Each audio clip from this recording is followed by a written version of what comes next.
Chapter 211, Discovered but Not Sought. Yuan Liangtua and Yuan Li obviously understood that Lu Shu was just toying with them. Which youth could tolerate this? With a natural temper that's not the best, coupled with the pride gained from entering Daoyuan class, their university classmates had always given in to them. Occasionally, when they got into arguments with other students in school, others would usually give in the moment they know they're from Daoyuan class. In reality, when normal students got into arguments, they would get into brawls easily as everyone's physical abilities were similar. But Daoyuan students were different. Even novices with an increased strength of 100 pounds could cause devastating damage to their opponents, with their opponents having no chance of retaliation. When there's such a huge disparity in physical abilities, normal students would realize that giving in wasn't so embarrassing. They indeed stood no chance against these practitioners. But just as they were growing used to commoners giving in to them, this teenager, who did not seem older than a high school kid, was giving them a horrid time. This was an absolute insult to them. They realized, at this moment, that there was a huge disparity in terms of evil intent between themselves and the other party. Yuan Liangtua was about to make his first move, but at this moment, the ticketer came over to Lu Shu. "Can I see your tickets?" Usually, ticketers would swap the red tickets of passengers for a card. When they were approaching their destination, the ticketer would come and swap the card for the ticket again. The main purpose was to make sure they had tickets, and another purpose of it was to prevent passengers from missing their stop if they were asleep. Yuan Liangtua's initial rage gradually dissipated as he saw the ticketer. He obviously couldn't start a fight in front of him. When the ticketer left, his anger also cooled off. How could there be so much to fight over during times of peace? Most people would just argue or squabble, but who would really fight? Only a small minority did. The ticket exchange was like a break. When the ticketer left, everyone fell silent. Lu Shu placed his pink luggage in the storage compartment while Yuan Liangtua and his friends squeezed at the lower bunk opposite them, watching as Lu Shu used his phone to watch downloaded movies with Lu Xiaoyu. The two of them shared earphones, with one bud in each ear. No one knew what they were watching, as no sound came from it. All they could see was that the two of them laughed occasionally. Yuan Liangtua and his friends were squeezing on a lower bunk, and he was absolutely furious. He really yearned to fight now, but because they didn't fight previously, it was difficult to pick a fight now without any reason. "I'll go up to sleep," Yuan Liangtua said coldly before climbing up. He belonged to the upper bunk. The four originally excited Daoyuan students just dispersed to sleep like that, and as they did, they thought, shouldn't this be the time for them to be haughty and mighty now that they have trained so hard into powerful practitioners? Why did things turn out like this suddenly? Yuan Liangtua still had anger contained within him. If there happened to be some sort of conflict the next day, everyone was asleep. Even the four Daoyuan students chose sleep over training. People who gave up sleep to work hard on training still belonged to the minority. After all, they have been sleeping for decades, and they wouldn't get used to not sleeping all of a sudden. To everyone, it was currently an era of peace, and training wasn't considered an essential or pressing necessity. Although the Heavenly Network always imposed comparisons, the problem was that the students were not used to this and there was bound to be weaker students. Being lazy was a bad habit, and being a practitioner did not guarantee that students would stop being lazy and start to be motivated. And Lu Shu's hard work and motivation were innate and undying. The lights on the train were already turned off, but Lu Shu was lying on his bed trying his best to control his qi and qi droplets. When it was late at night, he felt as if he could hear the droplets streaming down outside his qi cloud. And as the stream built up, it felt more and more draining to be in control. Lu Shu didn't know how much longer he had to always be on alert, and he didn't know when the stream would turn into a river. And when the river would turn into sea. This felt as if there was no end to it. It was too long and arduous. But he still wanted to try. Lu Shu thought that he would reach that stage one day, and all he had to do now was to constantly train and break his limits. Sometimes he would wonder subconsciously if the old man was merely toying with him. But his calm demeanor made it seem unlikely.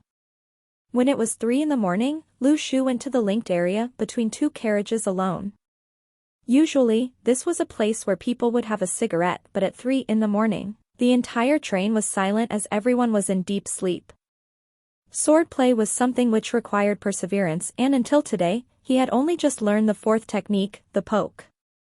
Li Xianyi had said that the poke and the stab had similarities, but they were used to entirely different objectives.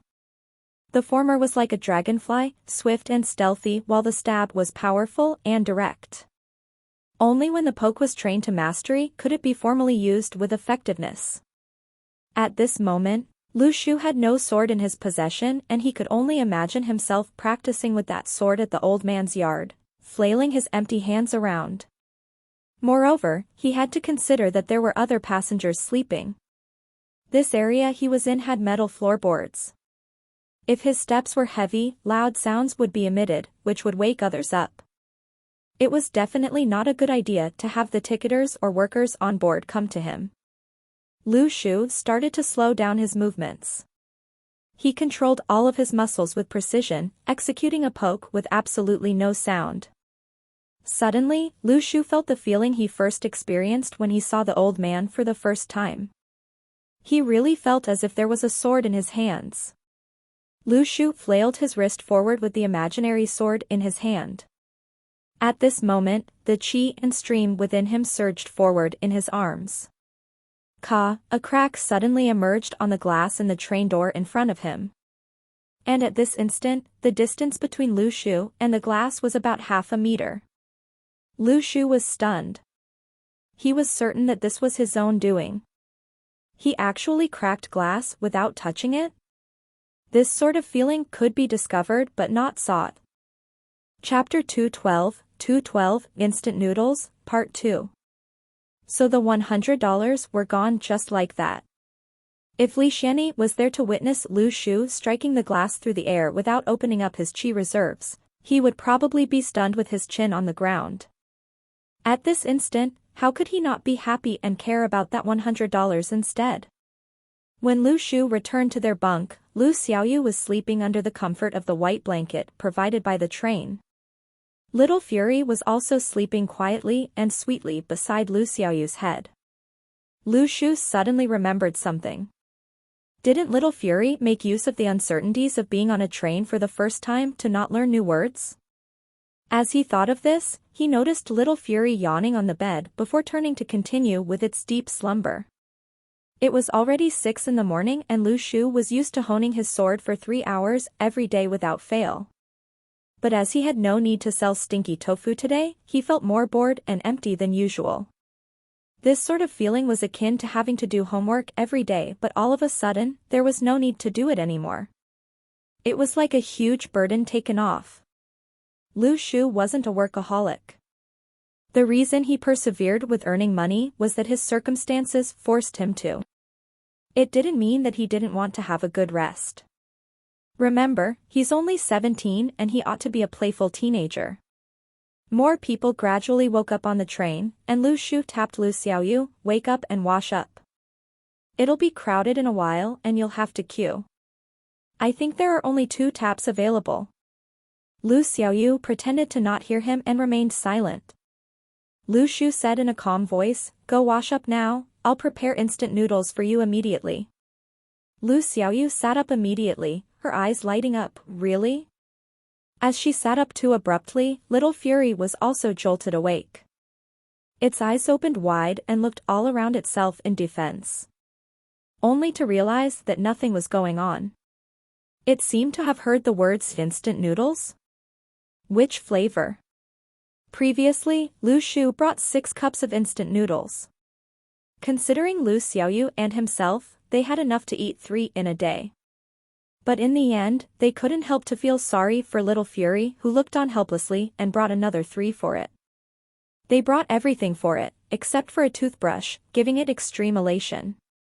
After Lu Shu and Lu Xiaoyu were done with washing up, the 2 of them, with their squirrel, sat on chairs with their cups of instant noodles, pouring their condiments into their cups. Lu Shu then brought Lu Xiaoyu over to queue for water. Lu Xiaoyu held onto her cup of noodles and waited behind Lu Shu with little Fury seated on her head with a cup of noodles in its arms as well. The cup, to little Fury, was rather large. Lu Shu wondered if it could finish everything. This trio was rather strange. It was normal for people to eat cup noodles, but what's with this squirrel holding onto a cup of noodles like a human would? People around them thought of the information posted on the Golden Foundation. Animals who have their intellect awakened were becoming mainstays in pet stores, and many tycoons wanted to own one to elevate their status. At this moment, they looked at little Fury again and turned to Lu Shu. Has your squirrel awakened its intellect? Lu Shu nodded his head. Yeah. There was nothing much to hide. Even the Heavenly Network knew about it. After all, this squirrel was brought out of the remains by Lu Shu. But there remains the possibility that someone would snatch it or steal it or something along those lines. But little Fury's intellect and abilities were far more advanced than other animals. Its abilities could be considered to be the pinnacle in the realm of animals. No one would be able to snatch it away easily. Seeing Lu Shu's calm demeanor, someone asked, was it bought? Nope, it's brought out from the remains, Lu Shu explained. By now, it was their turn to get the warm water. Lu Shu stepped forward and filled up the 3 cups quickly. After he was done, a few people were gathered around Lu Shu and they asked excitedly, you've actually been in a remain? So you're one of the stronger ones in Daoyuan, have you awakened? What's your specialty? These flurry of questions stunned Lu Shu, and he had no idea how to respond. Weren't Daoyuan students taught the same things? What specialty? He thought for a moment before answering, my specialty. My specialty is to annoy people and spoil relations? Passerby? From. Lu Shu summed everything up in his head. The 5 people by his side had only provided him with about 100 distress points, not enough. But he really wasn't lying, that was indeed his specialty. Back in their bunk, the other 4 Daoyuan students were still not awake. Lu Shu frowned as he thought training had no room for laziness. In the morning, Lu Shu and Lu Xiaoyu continued to watch their movie, sharing their headphones. Little Fury was sandwiched in between them, watching the silent movie pitifully. He couldn't hear a single sound. He didn't understand the subtitles either. Could you guys be more humane? Is this how you treat family? At times, it would look at Lu Shu, and at others, Lu Xiaoyu. In the end, Lu Shu was annoyed and removed the earphones, playing the sound effects out on the speakers softly. Then, Lu Shu suddenly heard Yuan Liangtua from the opposing bunk, who knows if the black market in Qingzhou is real. Apparently, magical stones are already on sale there, but the magical items and instruments on sale there are all scams. Is your relative reliable? Or is he just toying you? It's also some rumors he heard. Anyway, since we're out to play, Qingzhou is a good place to have fun too, and it wouldn't disrupt our plans, Yuan Liangtua responded. The 4 of them, as they were asleep at the time, did not know that Lu Shu was also a Daoyuan student. Although they were whispering, Lu Shu could hear each and every word clearly. Who knows how much one magical stone would cost? My family gave me $50,000 this time, I wonder if it's enough. I think it's probably about $10,000 for a stone? Yuan Li whispered, although my family supports my training, I can't get more. I had to try really hard to get this sum of money. Yuan Liangtua comforted his girlfriend, it's okay, I brought $120,000. I'll buy one for you. Lu Shu was stunned when he heard the words black market.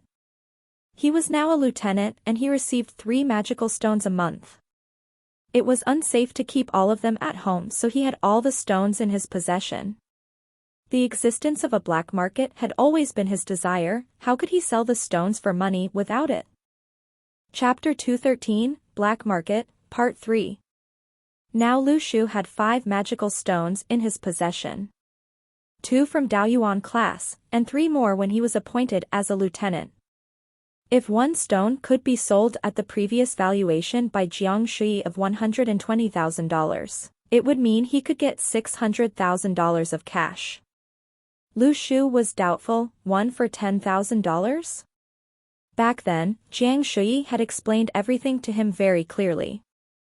Private sales in the market had already inflated to about $150,000 per stone, but most people weren't familiar with the market. Only those truly rich tycoons could afford to buy these resources for their children. People always said that only the rich could train, or else their physical state wouldn't be able to keep up with their improvements. In the path of training, this was indeed the truth.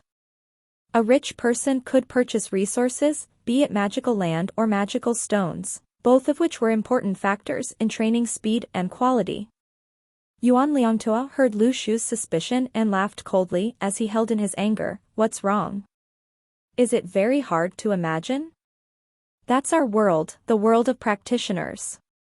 Lu Shu almost peed his pants. Did you think that I thought $10,000 was expensive? It's too low a valuation, all right. If it really was this price, I would never sell all my damned magical stones. He took in a breath and laughed. Has poverty limited your imagination? Yuan Liangtua stood up. Who are you calling poor? Who are you to lecture us when you're just a commoner who can't even get his ass into Daoyuan class? You guys seem like you can only afford cup noodles. Lu Shu was rather baffled. Did the cup noodles annoy you? This time, no one held Yuan Liangtua back.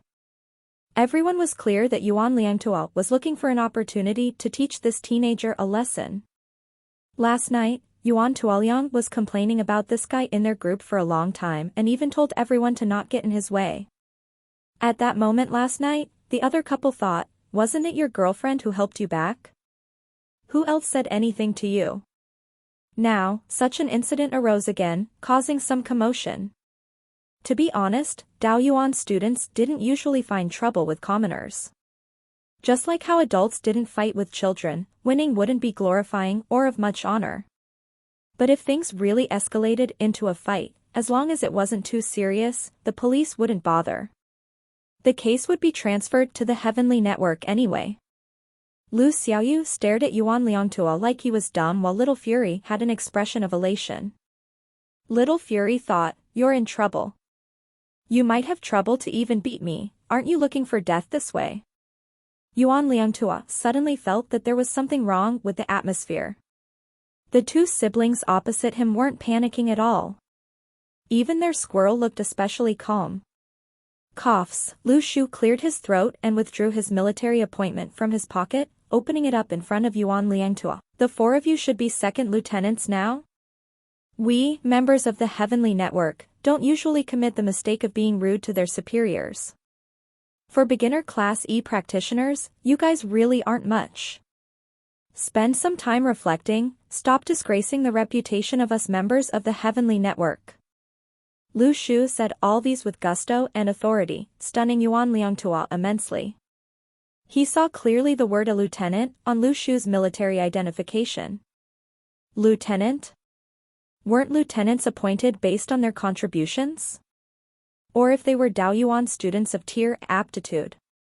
He wondered how could Lu Shu possibly have made any meaningful contribution. After all, there wasn't any war ongoing. Then there was only one possibility, this guy was a genius of tier aptitude. Yuan Li and the rest weren't too sure why Yuan Liangtua was rooted on his spot. They then heard Yuan Liangtua mumble, Lieutenant? Tier A prodigy. The rest of them were also stunned when they heard these words. Who would have thought that this teenager was also from Daoyuan class? And as someone who'd strike awe wherever he goes with tier A aptitude? Tier A aptitude was extremely rare everywhere. In terms of ability, tier A was way ahead of the rest. Without using any special techniques or abilities, they could easily comprehend the Mysterious Senses chapter and acquire the Mysterious Tao chapter after that. Didn't that mean that the teenager who didn't look older than them was already someone of Class D? Someone who was of the same class as a form teacher in Daoyuan class? Yuan Liangtua began to think. Was all of this true? How could it be? But just then, Lu Shu reached out for small magical stones from his pockets and started fiddling with them. These are magical stones you people want to purchase. The $120,000 you have probably can't even get you one. So don't rush into flaunting your wealth and bragging that you're gonna buy one for someone else. Once the magical stones were shown, Lu Shu's identity as a Daoyuan student was no longer in doubt. Lu Shu couldn't bother to fight with this group of people. His identity as a lieutenant was a great advantage. How many lieutenants in Daoyuan class were there in the entire country? He would be stupid to fight and not take advantage of his status. Moreover, this green train probably could not withstand the damages which would come with a fight between practitioners. The silence in their bunk was deafening and even their breathing could be heard. Lu Shu sat in his position calmly while striking fear in everyone. The more calm Lu Shu was, the more nervous the rest of them became. In truth, the difference in aura and mannerism of an experienced soldier, who's been to a war and killed someone, compared to a newbie was immense. Although Lu Shu was young, he had indeed killed people. He no longer cared about this group of people and neither did he ask where the black market was. Lu Shu had already decided to follow this group of people when they reached their destination to find the black market. After all, asking now might not fetch him the real answer. The four people, who were originally joyful, encountered this setback and were now quiet and serious. They were greatly embarrassed, thinking that they were so powerful previously. Just from the events of this afternoon, Yuan Liangtua and his friends contributed about 5,000 distress points. The few of them, seated on their bunks, didn't even dare to breathe, in fear of pissing Lu Shu off. In reality, Yuan Liangtua was the one who suffered the greatest shock. Seeing that Lu Shu was just like a commoner watching his movie, how did he turn out to be a prodigy with Tier A aptitude? Although someone with Tier A aptitude was no stronger than a Class D practitioner, the words Tier A were powerful and fear-striking on its own. How would he know that in actual fact, Lu Shu was a Tier F in the records of the Heavenly Network? All his talk and achievements were bestowed to him after a bout of arm wrestling. This tense atmosphere remained all the way until the train reached its terminal destination. As the train reached Shijing City, it was already nighttime. Lu Shu pulled his luggage and walked slowly in front while Yuan Liangtua and his friends intentionally waited for him to leave in order to lengthen their distance. Lu Shu was in no rush either, these four people had nowhere to run. Thinking that he could go to the black market to sell his 5 magical stones really got him excited. But he had to stay calm. No one can know about him selling the stones. Just as he squeezed through the crowd and out of the train station, a lady came over under the dark sky. "Hey, handsome, wanna catch a dancing show?" Lu Shu was stunned. "Isn't this a, huh?" he asked hesitantly. "Dance? What type of dance?" The lady giggled to herself. This handsome guy was asking such an obvious question and how could she tell him in the open? She laughed and replied, "Tribal dance." Lu Shu shook his head. "What's nice about tribal dance?" The lady's face turned dark. From Zhang Xiaoti's distress, plus 188. The lady then whispered, "The type of dance without clothes." Lu Shu waved his hands and brought Lu Xiaoyu away. "Are you crazy? How would I know which tribe you're from if you're not wearing any clothes?" The lady stood rooted and confused to the ground. What type of guy did she just meet? From Zhang Xiaoti's distress, plus 666. Chapter 214, Stalking, Part 1. The sky turned dark rather late at Shijing Market. It was summer and the sun would only gradually set beyond the horizon at approximately 9 p.m. It wasn't to say that the altitude here was extremely high, but the difference in longitude between this place and the capital was extremely great. The land of China covered a really vast area, an area so great that citizens have trouble visualizing it in its entirety. Lu Shu gazed at the speck of red light behind some infrastructure far away. The darkness of the night was impending. He brought Lu Xiaoyu to hide behind a group of people as they waited for the appearance of those 4 Daoyuan students. It would be all right if he didn't know about the existence of the black market. But since he knew of it, he should naturally pay it a visit. Wouldn't it be great if he could sell his magical stones off secretly? Lu Shu was thinking. If he really sold the stones, the only form of payment he could accept was cash. He didn't have a bank account under someone else's name, and even if he did, it was easy to trace it back to him now that there was so much surveillance technology. Cash is still the most reliable. He wasn't worried about the heavenly network possibly halting their provision of magical stones. On the other hand, he was more worried about people realizing the issue of him not needing these magical stones. Although people viewed his aptitude as extremely poor, as long as he could amass 9 stones, he should be able to master the yin-yang kinship of the 3 and advance to Class E. He had to treat this with caution. There was already someone waiting for Yuan Liangtua and his companions as they appeared. These 4 students boarded an SUV and left, while Lu Shu and Lu Xiaoyu leaped up onto the roofs, jumping and bolting their way to follow the SUV. Lu Shu suddenly remembered Yuan Liangtua mentioning that he had relatives in Xijing City, and the news of the black market was also shared with him by a relative of his. Why do I have a feeling that it's unreliable? Lu Shu said softly. What's wrong? Lu Xiaoyu was curious. His relative doesn't have any energy waves within him. If even a normal person knows about the black market, how could it still be a black market? It would be weird if such a black market wasn't under the control of the heavenly network. But then again, could it be done by the heavenly network on purpose?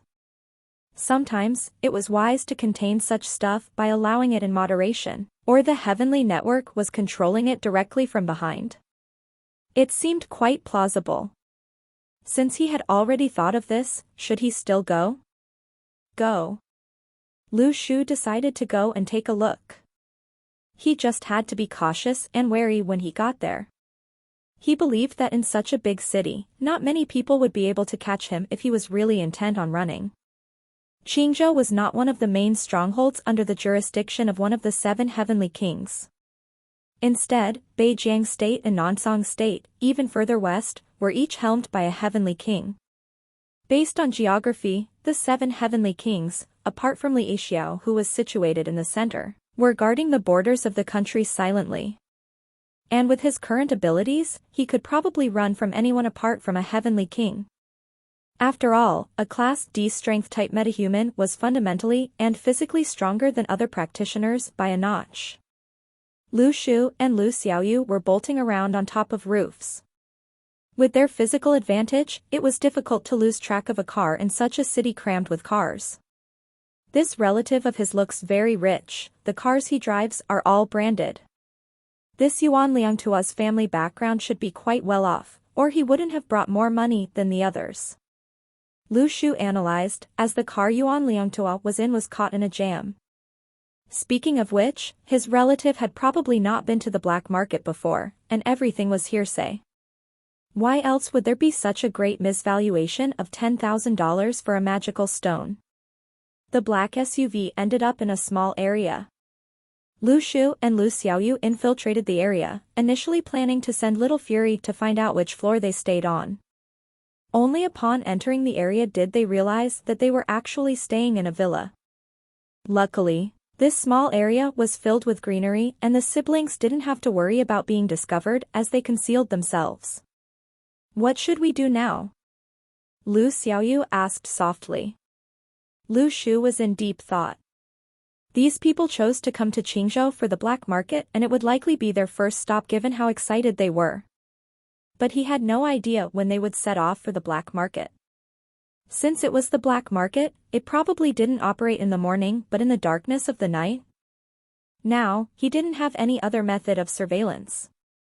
He tried using the seal of lands on the train, but apart from Luo Chang, it could not be used anywhere else. Or else, it would be the best and most effective way of surveillance. Little Fury, wait here first. I'll bring you over to a hotel to rest. After all, you have no identification card and you won't be able to get a room on your own. I'll come back here to keep watch with Little Fury after you're settled in, Lu Shu said after some thinking.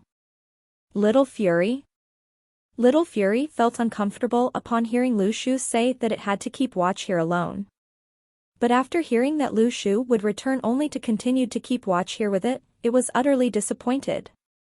Do I really have to keep watch here? Can't I go and rest with Lu Xiaoyu? From Little Fury's distress, +1+1. Lu Xiaoyu suddenly spoke, if we only need to keep watch here, a soul puppet can do it. My senses can be shared with it as long as our distance doesn't exceed 5 kilometers. It can act on its own as well.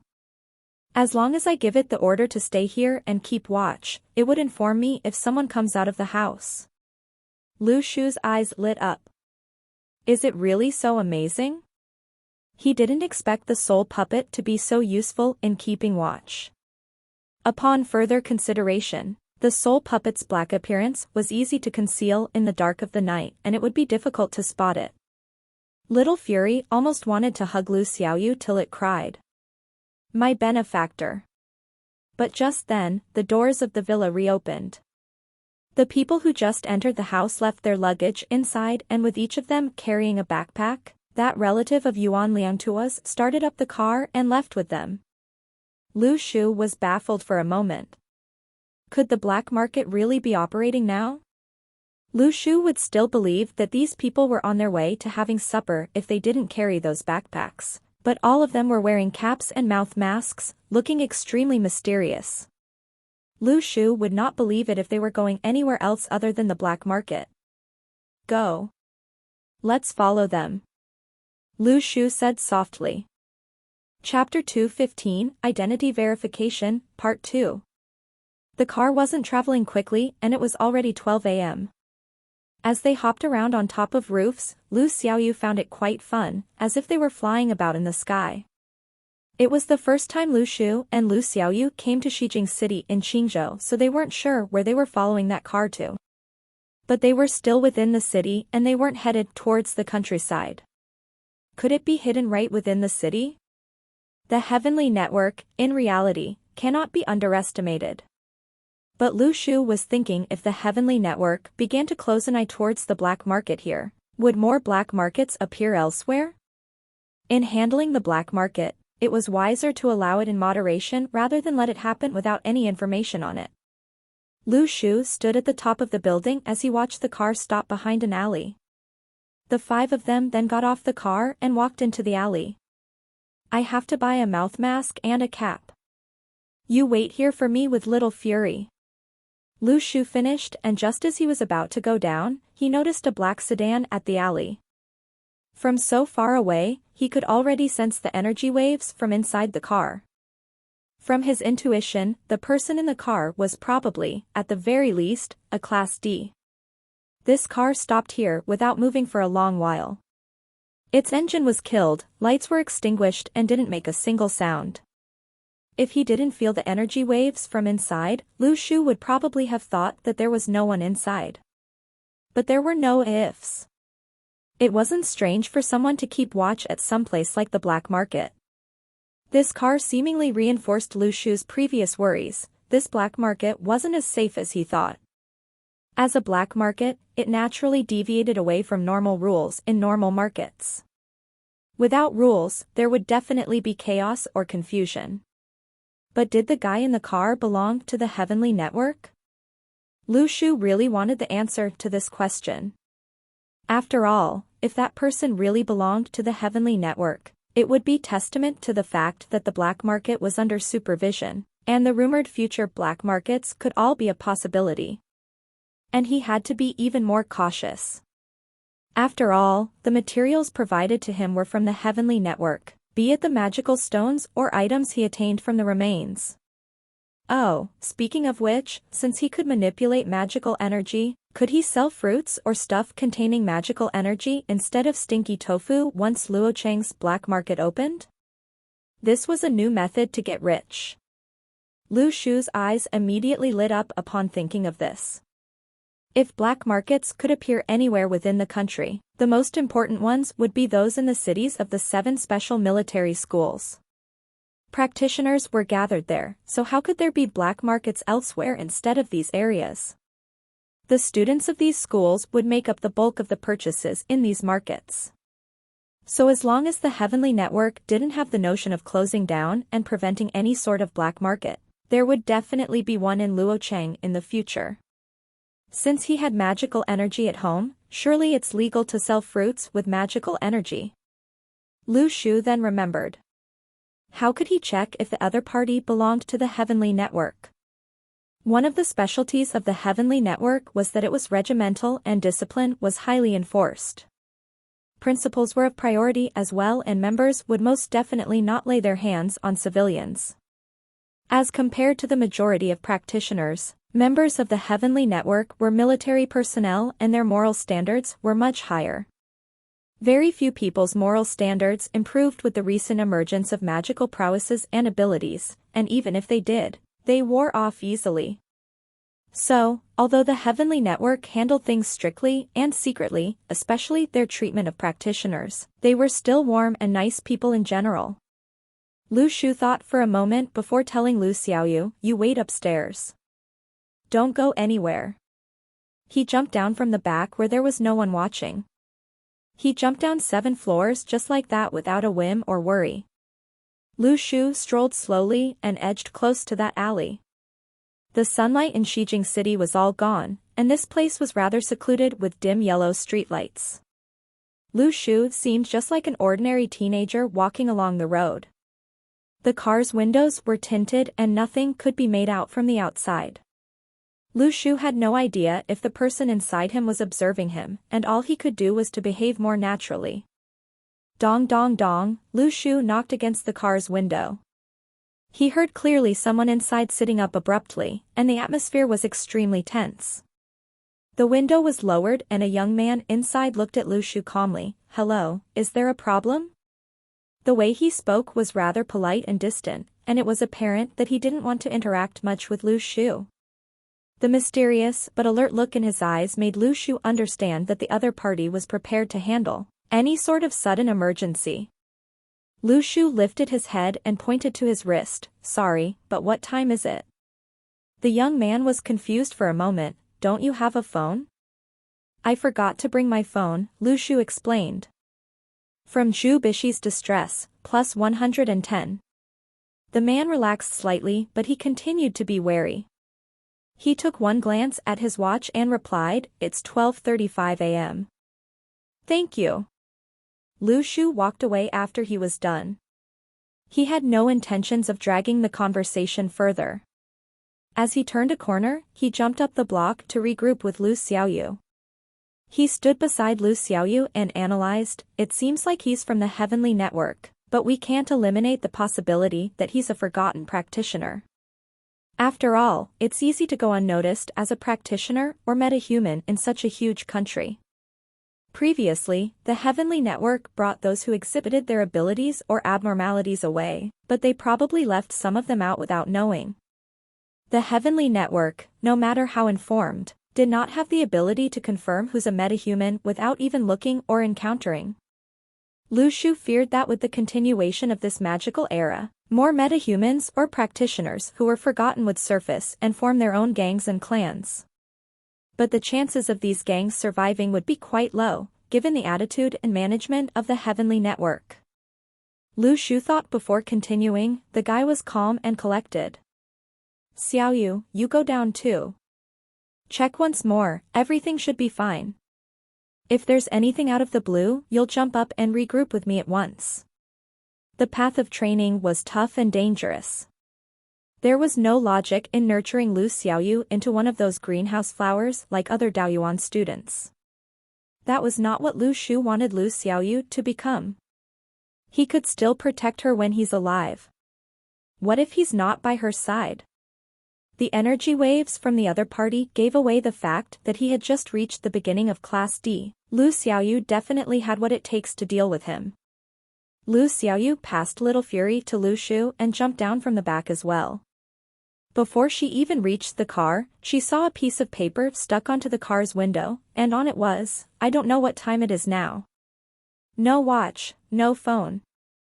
Nothing at all. The words were clearly there with the intention of fending people off from disturbing. Lu Xiaoyu pondered for quite some time. Who knew she'd encounter such a situation? But she wasn't someone who didn't have brains. Neither was she just a flower in a greenhouse. Lu Xiaoyu took in a deep breath and knocked on the window. Zhu Bishi lowered his window and looked at Lu Xiaoyu blankly. He was rather surprised when he saw an adorable and pretty little lady outside his car. "Young lady, is there a problem?" "Hi uncle," Lu Xiaoyu took the slip of paper off the window. "Nothing's wrong. I just wanted to tell you it's 12:44 a.m. now." From Zhu Bishi's distress, plus 666.